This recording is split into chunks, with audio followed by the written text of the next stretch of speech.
Tanggalan muna natin guys yung mga maaaring makadisgrasya.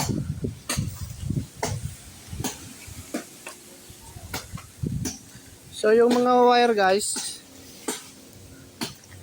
itatabi lang muna natin guys.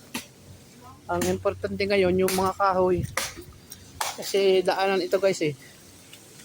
Yan o.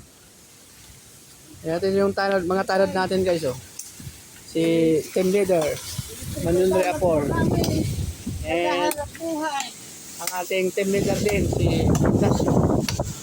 Medyo mahangin pa dito guys sa amin, Naga. Pero kailangan natin tanggalin ito guys kasi daanan ito guys oh. Daanan siya. Buti nga hindi na tumbal itong sasakyan guys oh.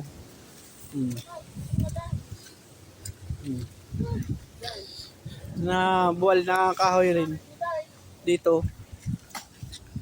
Na buwal. Oh.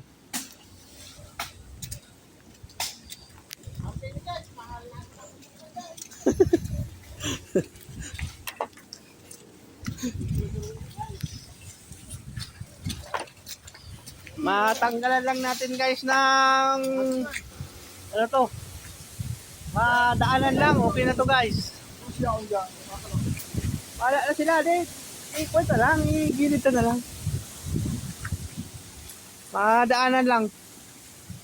Sige, hanggang dito na lang guys, at nababasa ng aking cellphone guys.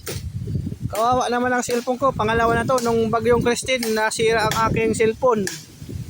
So ngayon, Meta, sana naman mabaguan ang aking cellphone. Kasi nung nakaraang bagyong Christine, nabaha yung aking cellphone. Lumusong kami sa baha habang nagre-rescue. Sana maging okay na rin. Guys, hanggang dito na lang guys. Kasi tutulong pa ako dito sa akin.